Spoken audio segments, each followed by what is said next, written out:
Yes. We have the Taiwanese with us, and the Taiwanese has been of great support, especially in the area of agriculture, Yes. in the area of agro processing. Yes. These are innovative ways in agriculture where we can use agricultural produce and so on. And also, I want you to speak to the concept for the Capisteer farms. What is your concept for that? Thank you again, Mr. Williams. You mentioned the Taiwanese, and I think it is important for me as the Minister of Agriculture and Health. Those are two areas in which it is significant collaboration with Taiwanese. It is important for me and for the public to understand some of the history of this relationship with Taiwan and how important this relationship is, going on 30 odd years. Because many people do not know that the Taiwanese became our friends sometime in 1981. It was after the administration change in 1980 that the then Premier, Simmons, turned it to Taiwan, and we turned to Asia because at that time and period in history, Asia was the roaring tiger in economic growth in the whole world. And we saw something in the Asian model that we wanted to adopt or copy. So Taiwan became, in fact, perhaps our first, I think it was Taiwan and Japan, our first friends. And in 1981, remember, we were not an independent state. In 1981, we were still leading towards independence. And when we made friends with Taiwan, the British were never happy at all.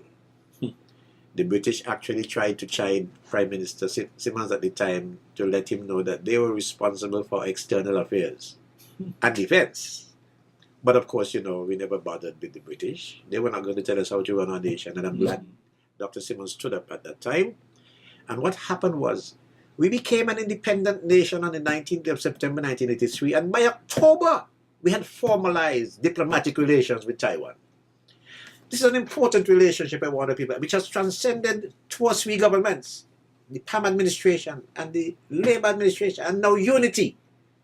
Change of government should not affect your diplomatic relations with countries that are of like mind, share same values, democracy. I mean, I can go into that. I didn't come to speak about it, but I have to make that point, that this relationship with Taiwan is an important one. And Taiwan has brought their culture for us to see, have invited our people there for culture. Taiwan has some 60 of our nationals in Taiwan on full scholarship studying different disciplines. So the relationship has brought much. And in agriculture, we have seen it around. As we speak, we know of the pesticides lab which we have. And perhaps I should say a bit about that, because farming is so sophisticated, and it involves a lot of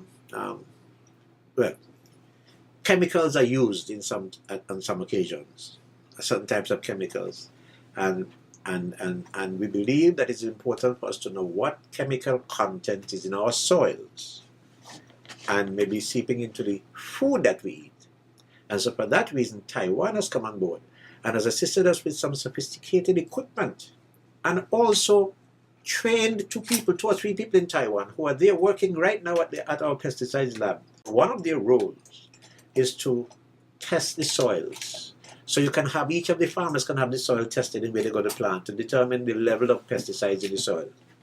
Then you can have the same food that is produced tested to see the level of chemicals in those foods, to see whether it is safe or it is unsafe. That is going on as we speak. Every day, two people, I won't venture to call the names, because while I will be able to call one name, I may not be able to call the other. But there's a young man and a young woman there. and they are actively engaged in making sure that the food we grow and eat is safe. They can conduct the experiments and tell you how safe the foods are. This is an important thing to understand. And then, of course, you talked about agro-processing. That is another skill. That's another important support area that Taiwan has given to us, helping our people to provide quality foods from the raw material, from the raw production. For example, what people do now with, they are making, for example, flour from certain food, bread food, turning it into flour. There are all kinds of processing things going on here in the country. Very, very important. When you see them labeled on the shelf, you can't believe they're made in St. Kitts, but they are, because of this agro-processing. But I don't want people to underestimate the contribution of Taiwan to our nation, because as we speak, there are several persons who have returned from study and who are here, and they have learned to speak another language, the Mandarin, right here among us. And let's not forget Eco Park.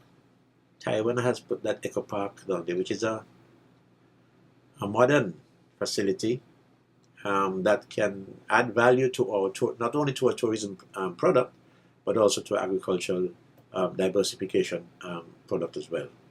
So Taiwan is an important friend. Now we do have, you did ask me specifically about capacity of farms. Yes. And so I need to speak a bit about that.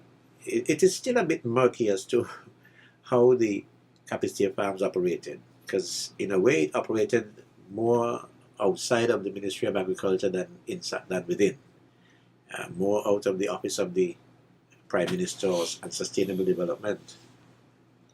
But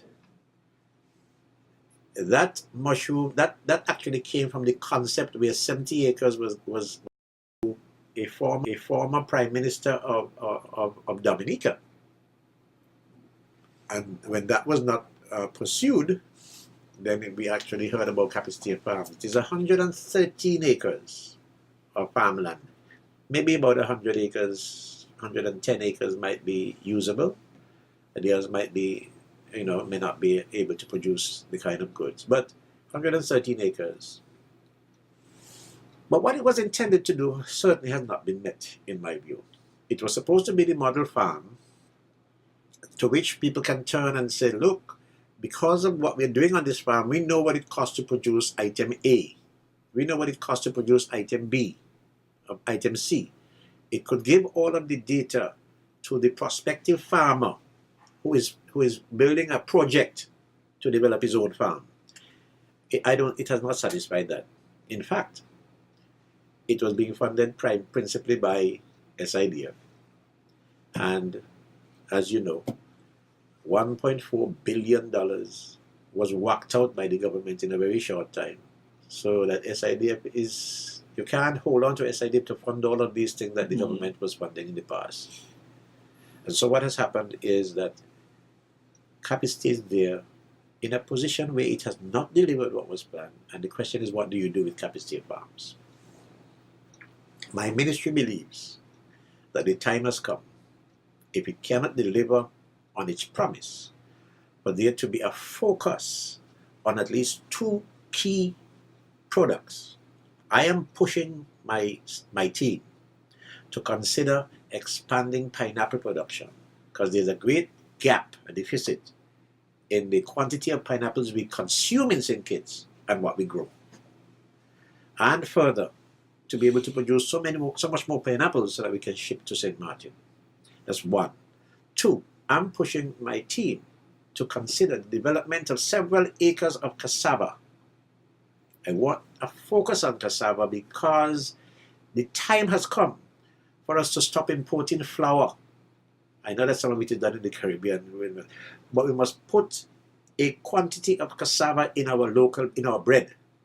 I want to reorient the bakers in St. Kitts to put cassava as part of the component in the bread.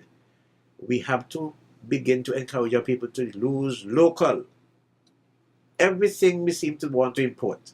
Cassava is a healthy product that can contribute more to the nutrients to our bodies than the flour that we import and make bread from.